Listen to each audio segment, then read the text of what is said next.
Well, I'd like to welcome everyone back to our Loved Ones sessions, and we have had an opportunity over the last few sessions to talk about addiction as a disease, how it progresses, how family members can change attitudes and behaviors that can be helpful to themselves and also to the loved one that has a drug or alcohol problem. We've talked about 10 specific steps that folks can take as families, co-workers, friends, in order to be able to help to kind of change the course of events as it applies to family members, loved ones who, again, are suffering from this disease. And the goal of all of that, of course, is to eventually not only to help family members to deal with addiction, but the underlying goal of all of this is for people to be able to find their way into recovery.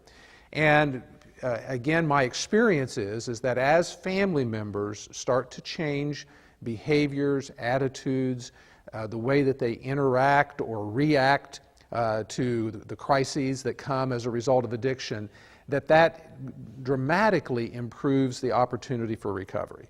That what we see happening is that the disease of addiction can kind of start crumbling as we see someone having to face the consequences that are being created by the disease, and as family members quit the rescuing process or quit providing that safety net. But the next step is, and again the goal is to be able to find one's way into recovery. But again, that's a kind of a word that we might throw out there, but I want to spend some time talking about, what does recovery look like? And as the disease of addiction is progressive, so is recovery.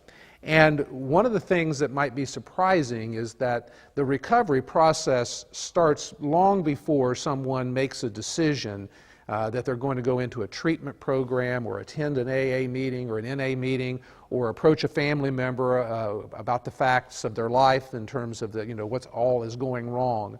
And really the beginning of the recovery process as a progressive process is found in the whole issue of control. That the first thing that an addict is going to do, and it starts generally very early in the progression of their disease, is there is an effort to control. Oftentimes it might be how often they're using, the amounts they're using, or the behavior that they're getting involved with as a result of their drug or alcohol use. So when someone, maybe very privately, is experiencing the progression of this disease, something that the family or others may not even see, is their effort to try and keep this disease from progressing. And again, as with any disease, the person's powerless to keep it from progressing. But they'll try all kinds of things. They may try to change the drug that they're using. They may go from, I'm not going to drink alcohol anymore, I'm just going to smoke marijuana. We refer to that as the marijuana maintenance program, and it's highly unsuccessful in terms of how well that works. You'll see someone thinking, perhaps, if I could just get off of the narcotic drugs, if I could quit using opiates or painkillers, then I could just go back to the way I used to be, maybe when I was drinking some. Or someone who, again, saw a dramatic effect in their life when they started using crack cocaine. And so their focus is, if I could just get off the crack cocaine, then I could drink or use marijuana or some other substance. You'll see folks that'll, again, try to change friends, change circumstances. They may stop drinking in bars and just drink at home. They may quit hanging around with a certain group of friends and try to hang around with others, all in an effort to try and control this disease that is going out of control. You will hear people who are recovering in AA or NA often talk about their goal was to use like they did when they first started, when it was fun, there weren't any consequences, and they're all trying to get back to that place. AA probably has the best description of what that's like in terms of, once a pickle, never a cucumber. But there's this tremendous effort to try and get back to the way it used to be, when there weren't any consequences, when things were not going out of control. And again, the effort to control that. One of the more later stage efforts to control has to do with perhaps what was referred to as geographical cures. The person says, well, my problem is this family I'm in, or this marriage I'm in, so I'm going to get a divorce or change relationships, or I'm going to move from one town to another. I'm going to actually take myself and put me somewhere else in an effort that, I will be able to get my life back into some kind of order. So geographical cures, are generally tried and are generally more late-stage type of efforts. We may see certain type of efforts to control that may involve some form or some type of treatment. Where a person is perhaps looking at, typically we might see this with narcotic addiction, where people may make their way to a methadone clinic as a way of looking at how can I control my disease. Again, not exactly looking for recovery perhaps, but trying to stop this progression as this thing is moving out of control.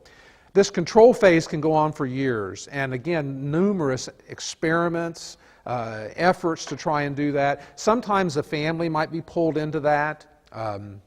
It might not be that I'm trying to control my drug use, so mom and dad, will you help me do that? Or to approach a spouse about, I really want to try and not use or drink as much. But what family members may be approached with would have to do with, perhaps some other part of a plan. In other words, I think if I move back home, my life would be better, and so I want your help in doing that. Or I want to enroll in a college program. Would you pay for that? Or going to a spouse and saying, we need to make some kind of significant change. Again, not saying that it's because of the drug and alcohol issue, but for some other reason, and looking for other people's resources to help sponsor that plan. And again, any efforts to control this disease will be unsuccessful, ineffective. There is no way to control the progression of this disease. As long as the person is drinking or using, the disease is going to continue to progress. So there is no controlling. It's not unusual to hear the same plan worked over and over again by the addict.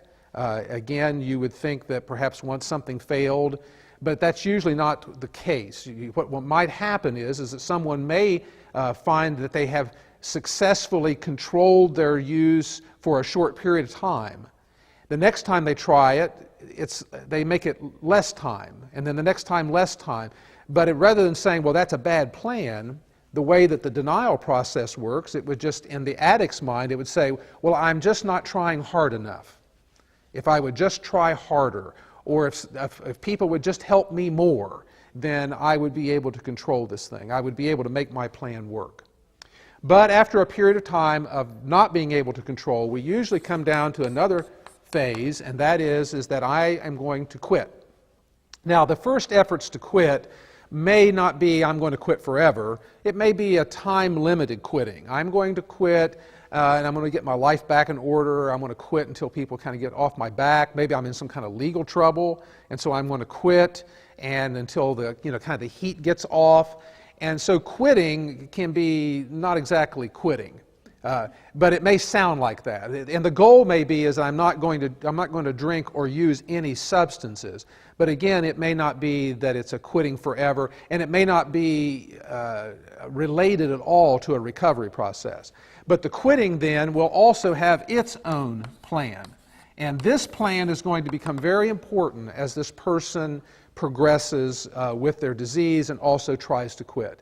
Because every person that makes their way eventually into recovery first will try to quit on their own.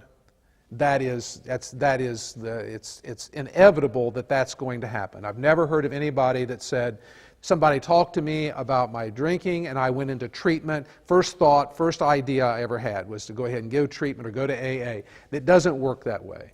A person will be trying to control, then they will try to quit, and they will quit with their own plan. And it may be a secret plan. A person may try to quit, make changes in their life without really announcing it to everyone. But over time, the plan will eventually mean that it's going to require other people's resources. Again, I plan to quit, and here's what I need you, mom, dad, spouse, whoever, to do for me. I want to quit, but I need help, and here's the help I want. And again, the plan won't work. And the reason the plan won't work is because the addict thought it up. You cannot, in the state of addiction, you cannot come up with good ideas in terms of how you're going to quit. Now, it is not unusual for somebody to manage to quit for a period of time. Most people who have found recovery eventually will be able to report that at some point in time they did quit. And they were quit for a few weeks, a few months. Sometimes people might even describe being quit for years. But the key is that it didn't last. They used again and found themselves right back into the progression of the disease. So the idea of quitting and the attempts to quit, the hardest thing is to get the individual to give up their plan, because they will wear this plan out. I mean, they will come back to this plan, look for little nuances to add to it. And again, it always involves other people's resources. You know, if you would give me some money to move, if you would give me if I can come back and live with you, if you would pay me out of this legal situation, whatever, the plan is, if it's their plan, it requires other people's resources to make it work. And this becomes, again, another part of that cycle of anger that family members experience, because you, as a family member, when you hear this, I want to quit, yes, I do have a drug problem and I want to quit, and here's what I need you to do for me, it's very alluring to want to jump right into that. You want to help. This is a direction that you really do want to help. And perhaps you don't have any information as a family member about what does recovery really look like. What does it entail? All you hear is that your loved one wants to quit, not knowing that the plan they have is doomed to failure. Again, it's very, very much a part of the way the disease works for family members to get excited, to get very interested, maybe try to be very supportive of this plan. Again, that usually does not involve treatment, counseling, AA, NA, does not involve any kind of help from an outside resource. And again, as we start to talk about what does recovery really look like, that is part of the key, is that the plan for quitting does not come from the addict or the alcoholic, that the plan comes from someone else, someone who has recovered from this disease or someone who has treatment knowledge of how to recover from this disease. And that's where we eventually will try to work our way to, is that we will eventually work our way to a plan that is not the addict's plan. And again, there will be resistance to this, and this is a hard part this is kind of a hard bridge for the addicted person to cross, is that that they may, for whatever reason, what we see, another symptom of this disease is that the addict will become resistant to a plan that's not their own. That's part of the disease. It's part of the denial process. It's a part of how the brain is working at this point. So when an individual with this disease, when they hear that suggestion, well, perhaps you could benefit from an AA meeting, you will hear 10 reasons why that's not necessary or would not be helpful for them. If you suggest treatment, you will hear, again, resistance and reasons why that will not work. And again, that's part of the disease. It's not part of who the person is. It's just the way the disease works for the addicted person. And so we're trying to, again, get from the addict's plan to the plan. That becomes the key. What is the plan?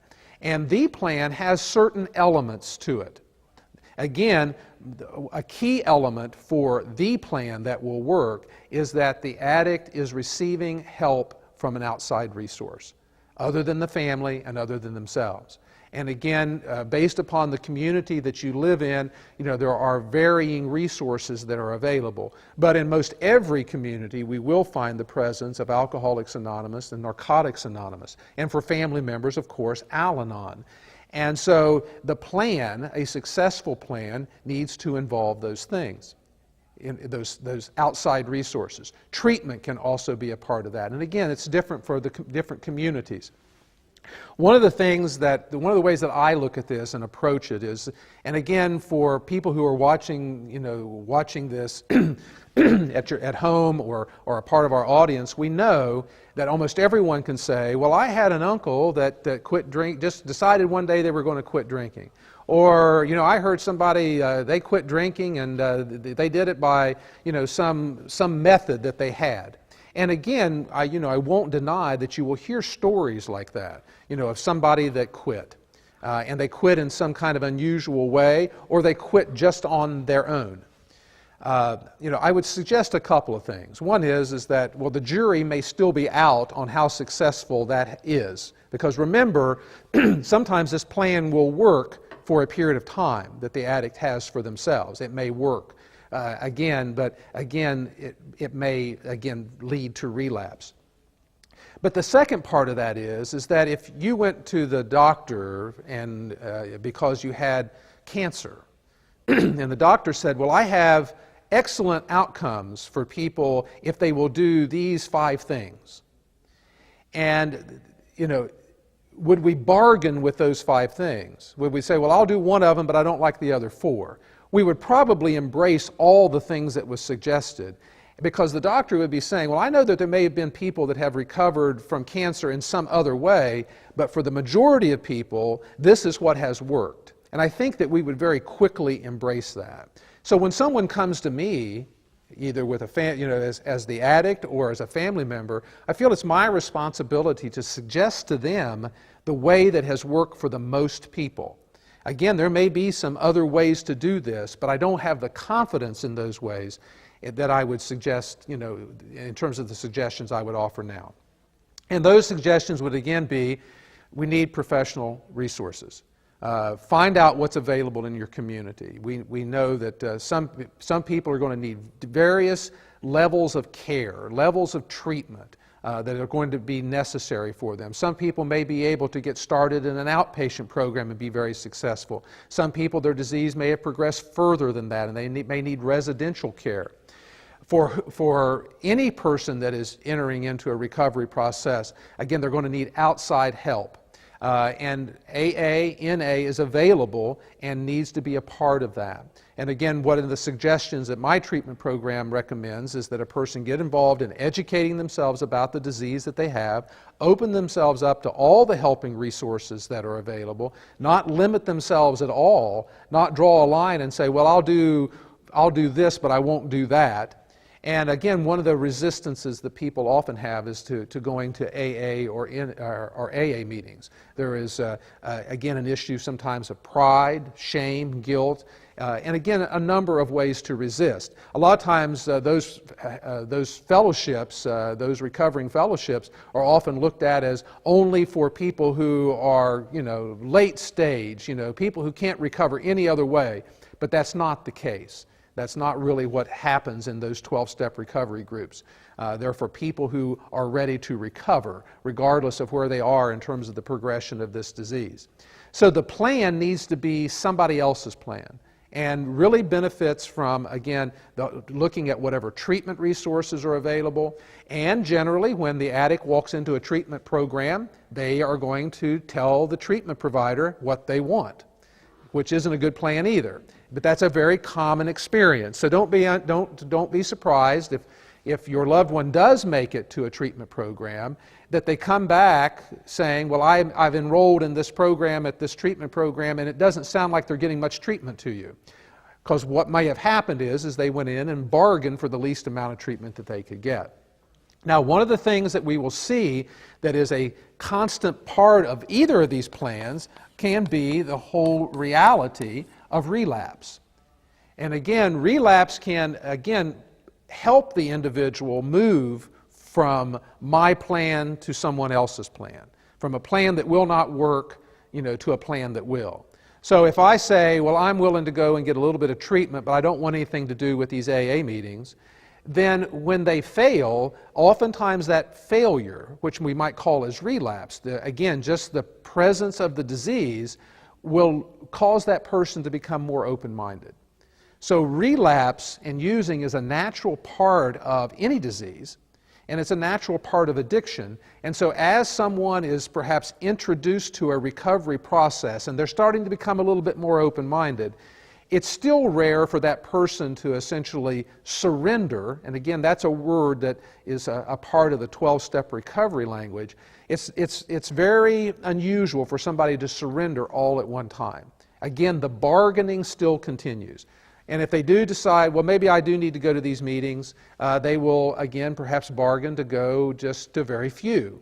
You know, I'm going to go to one of these meetings, or maybe once a week, where probably what's being recommended to them is that they get involved in a very intensive outpatient or residential treatment program, and that they go to an AA or NA meeting every day. That's more than likely what the professionals are recommending.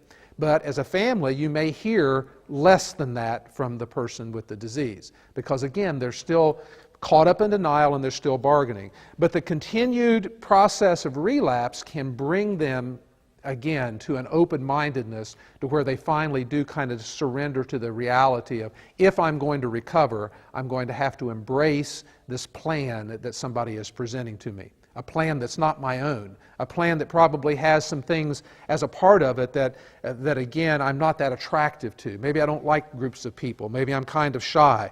You know, maybe I don't like, talking to strangers. There's all kinds of things that, again, become a part of addiction that seems to be a barrier that the person has to get over. But they do. People do eventually get over that kind of a barrier. So this is the process that gets a person to kind of that beginning point. And this can take time. It can take time for somebody to become ready, even from the moment they say, I have a problem with drugs and alcohol. Oftentimes families tend to get very excited when their loved one announces the reality of their addiction. It's like, oh, now we're going to get better. And again, if you've ever watched TV shows about recovery or addiction, oftentimes, I can remember a sitcom on years ago, and in the course of this, there was a family member that had alcoholism, and at the end of the show, it showed him picking up the phone and dialing the number, and he said, my name is such and such, is this Alcoholics Anonymous? And the credits rolled, and you just assumed, well, everyone lived happily ever after from that moment on. And again, that is a happy moment because it is a milestone in a person's getting better. Just as trying to control my disease, as coming up with my own plan. When a person does start to engage those helping resources, that is a very important milestone. But we're not there yet. We're still not to that point where we can, essentially say that this person, has immersed themselves in this process. And we also know that with this disease, if you give it less treatment or less help than it needs, it's like any other disease. If a person had cancer and they went to the doctor and they said, well, you really need chemotherapy, and the patient said, well, I'm only willing to take Tylenol, we wouldn't have a lot of help or a lot of hope that this person's getting the help that they need. So again, to get the right level of treatment, to get the right amount of involvement, to be able to match the devastation of this disease is very, very important. So this is kind of how do you get to the starting line. Any questions or comments about getting to the starting line part? It just seems like it's very much a process. Very much a process. It is a process, and it can be a very painful process for family members to kind of watch. And again, the family can play an extraordinarily important role in this. The less that the family gets involved in the addict's plan for recovery, then that shortens that plan. An example might be, I'm an addicted person, and I have this plan on how I'm going to get better. And I come to you and say, well, if you could, give me enough money to get an apartment, and I'm going to get this job, and everything's going to be okay. And you say, well, I wish you the best luck in the world, but I'm not going to provide any funding for that. That helps, because now the person's got to go to another plan that, again, which might get us a little closer to the plan. Or if the person says, well, I've decided to enroll in this methadone program, but I need you to pay for that and drive me there every day, to get this. And you say, well, I wish you the best luck with that, but I'm not going to pay for that. I'm not going to, to provide the transportation to that program because I don't really believe that's the kind of plan that will work for you. Then that can short circuit the amount of time that has to be spent in that part of the process. So family members who get educated about what recovery looks like, what kind of treatment's available, and what do the treatment professionals recommend. Go to a local treatment professional. Go to the counseling, the recovery services in your community. Ask them what services they have. Describe the kind of experiences that your loved one has had, and they will probably tell you in a general way, what a treatment program would probably look like, what they would recommend, and then you can hold that program up to whatever's being suggested, by your loved one. And generally, again, it takes time for those things to kind of match. But very much indeed a process. And again, it can be kind of a painful process, for families because you really like the idea that we're talking about addiction. But I've seen, again, an addicted person spend a long time talking about their addiction. Because what we're really trying to work our way to here is a solution. We're really trying to work our way to a real solution, and that means action. And again, so the addicted person saying, well, I do have a problem, but here's why I can't do the things that are being recommended to me, that can be, again, kind of a cycle that the family can find themselves in a lot, where they're really not making any progress at all in terms of the person getting any closer to treatment. Once a person does make their way to a treatment program, and once they hear the message, and once they embrace that message, then other things start to happen. Again, it is a very positive time when a person says, okay, here's what's being recommended to me, and I'm going to do it. I give up. My plan hasn't worked. It's obvious that it hasn't. These other people have been suggesting this. I've reached a point of probably desperation with my plan and my inability to get other people to go along with my plan, that I'm willing to do whatever I'm told to do now. And again, that level of surrender will really kind of pave the way for a person to start getting the help that they need. But once they make their way into that, then we still have some things that we have to deal with. Every addict, alcoholic is going to go through some form of a withdrawal process. Again, sometimes that withdrawal may require that they need to be hospitalized. They need some type of a medical intervention. We know that alcohol is one of the more dangerous drugs in terms of withdrawal. The benzodiazepines, Valium, Xanax, those drugs can be very dangerous in terms of withdrawal. Narcotic withdrawal is not necessarily dangerous, but terribly uncomfortable. And again, there are new programs emerging that can help people, through that withdrawal process. But everyone is going to go through some form of a withdrawal, as the chemical leaves their body, and that is again going to be another place to where the resources of professionals are going to be very necessary, not only to perhaps intervene, but to educate the person as to what's going to happen. If I was in the third day of withdrawal from narcotics and I thought that this is the way I was going to feel for the rest of my life, I probably wouldn't go to day 4. But if somebody was educating me in terms as how long will this last, what is it going to look like, how am I going to feel, what's going to happen next, again, that is a role for the professional, is to be able to start kind of mapping what the recovery process looks like. Because if a person was trying to go through that just on their own, they would get pretty discouraged, because there are going to be some periods of time in recovery that can be pretty unpleasant. Again, withdrawal being obviously unpleasant, but then there's going to be other things that happen. This person's life, their physical body has become, very chaotic. They're not going to sleep well, or they're perhaps going to have problems with their, with their diet and eating. There's going to be all kinds of emotional issues involved in terms of irritability and restlessness and discontent. That's going to be kind of a process that comes and goes as this person tries to stay sober. So the first weeks or months of recovery can be a very difficult time for the person. It's very much a roller coaster. Kind of the best of times and the worst of times all rolled into one. So a person that is engaged in that recovery process needs a lot of information. And again, when they make their way to a 12-step recovery group, what they're going to find are a group of people who are able to educate them about how do you get better, how do you get well. A treatment professional can perhaps go into more detail about what they're going through physically, emotionally, and the kind of changes that they're going to be are going to need to make. The main thing that's going to need to happen for a person in recovery, and it starts off very quickly, and that is that they need to grow up. As we've been talking in previous sessions, one of the things that happens both emotionally and also in terms of socially is that the addict gets stuck. They are not progressing emotionally.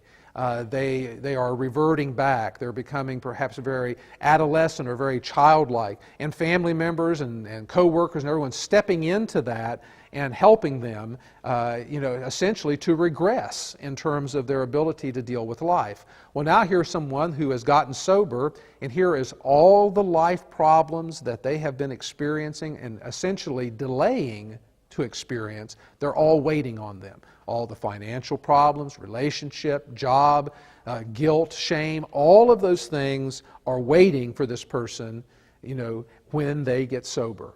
And again, they've been able to essentially avoid any thoughts or perhaps having to deal with much of that, either because they've been drinking or using, or because other people have been dealing with those things for them, have been essentially enabling them. So as they get sober, now they're facing all of those problems, and they're going to need a lot of support with that.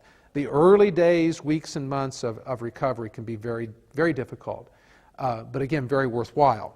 And there's reason to have a lot of hope, because a person that has made their way to that point where they have quit, they're through the withdrawal process, they're attending AA, NA meetings, and they're engaged in a treatment program, those people have made it a long way. There's reason to be very hopeful for those folks. Again, they have survived the disease. They have survived all the denial, all the resistance, and now they are trying to engage in this process. Again, it's still not a time that is free of relapse. Addiction is a relapsing disease. We will see that people who even are making progress, can still pick up a drink or a drug. That's part of the disease. And we have to be very careful that we don't give up on someone simply because they made it, they went through a treatment program, they got out of the treatment program, and then they drank or used again. That's a part of this disease. Again, a relapse can be a wonderful teacher to the addict. They will learn things from that. They may find that there were some things that they weren't doing that they should have been doing, or that there were things they were doing that they shouldn't have.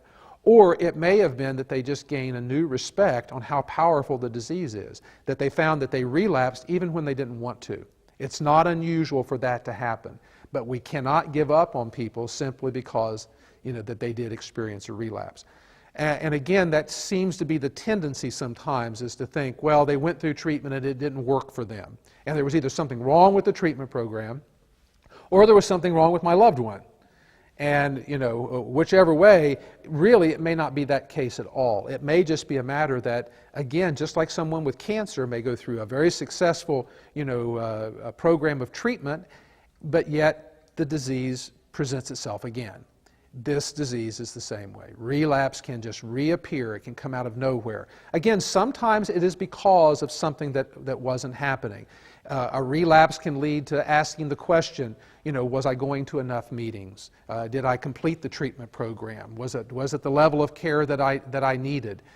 So it can lead to certain questions that, if answered honestly, can lead to, again, taking another big step forward in terms of that whole process. Or again, it can just be kind of a mysterious thing that just happened in terms of that, and a person can get right back into recovery again. Relapse that is followed especially by the family's preparation for relapse is very, very important. If the family is not blind to the idea that the person could relapse, may relapse, that it's a part of the disease, and it can be a part of recovery, can get a lot of support from the family. And that support may come in additional consequences. That the family is prepared, that we're trying to be helpful, but again, if you relapse, then we're going to have to be very careful about, again, all those things that we were being careful about before. in terms of money and too much support and all of those issues. So if consequences are kind of right there when a relapse occurs, that can help a person to get right back into recovery very quickly.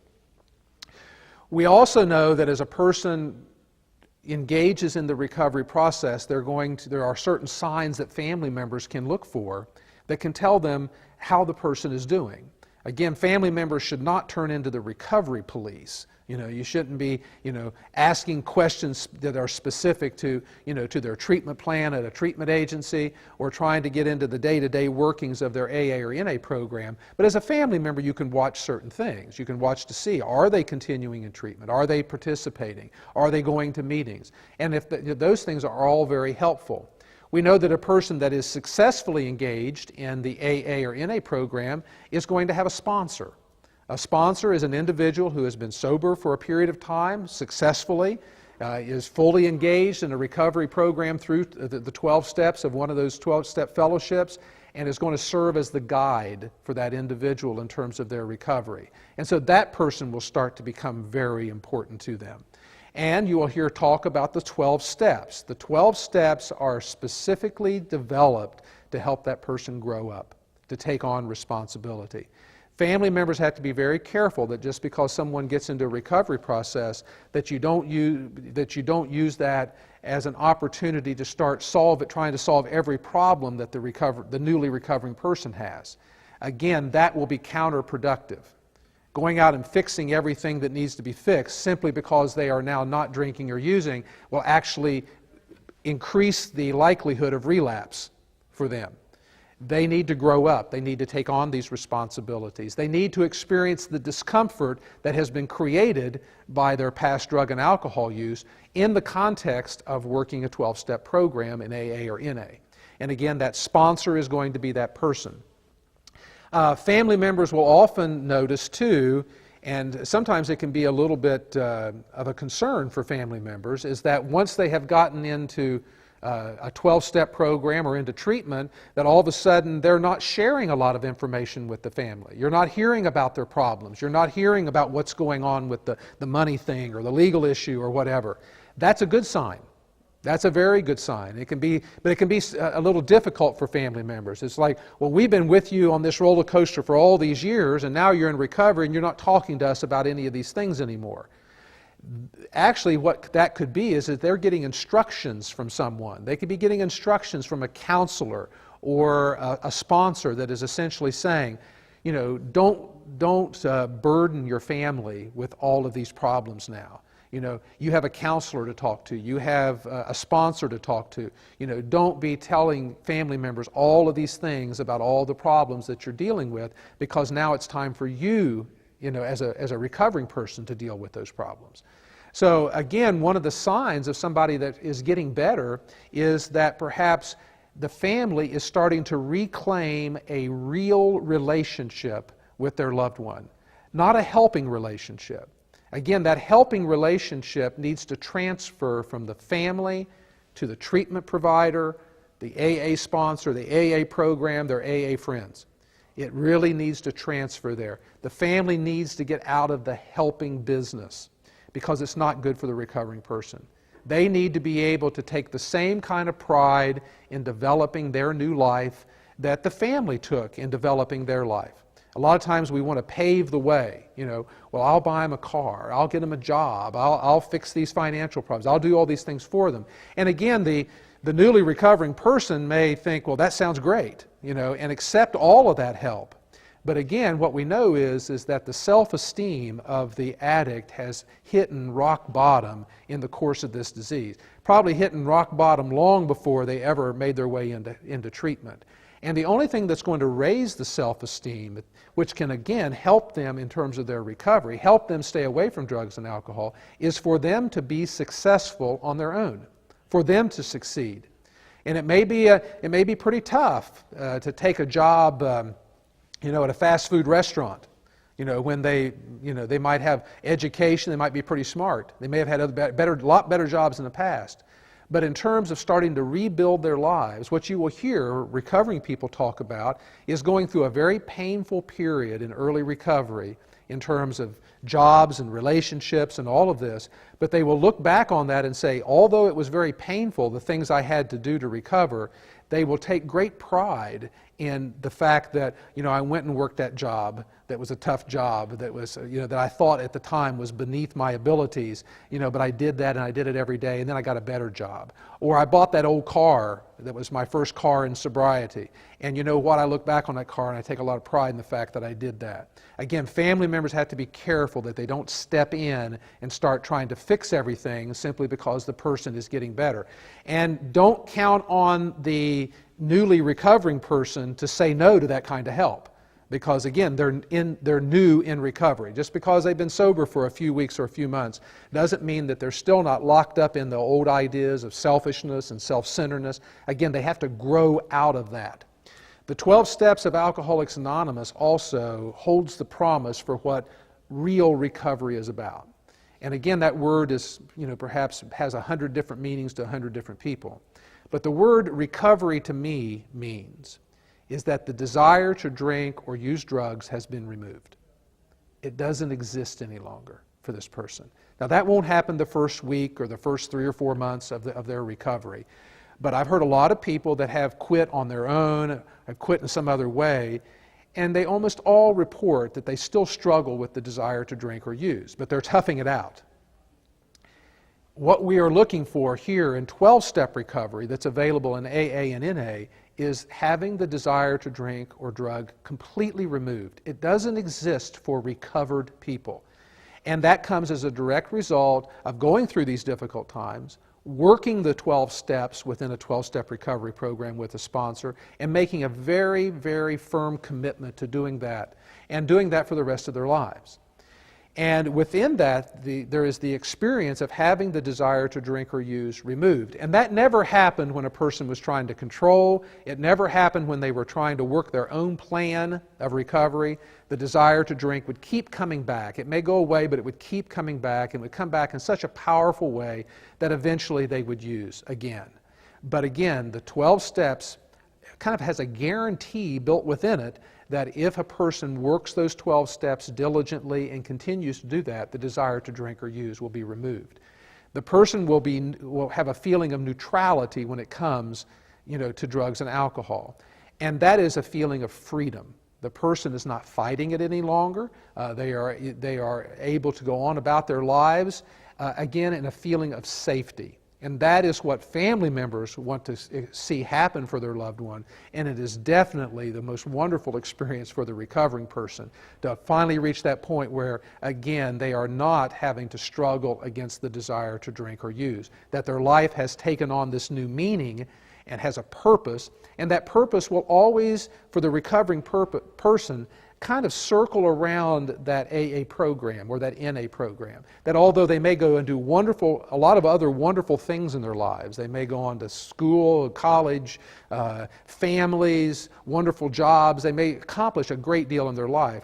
What they will see is that at the heart of all of that is this continued gratitude for what has happened to them as a result of their recovery. And they will express that gratitude by continuing to help other people.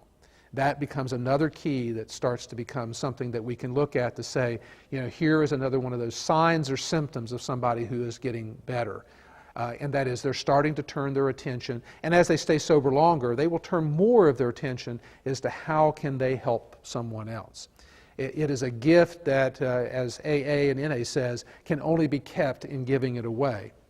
And we will find that your loved one, who perhaps you thought may not be able to even stay alive as a result of this disease, or may not be able to stay out of prison, now all of a sudden has this newfound purpose, very powerful purpose, in not only their own sobriety, but in helping others to recover. And that becomes a part of that circle of renewal that starts to happen around the recovering person.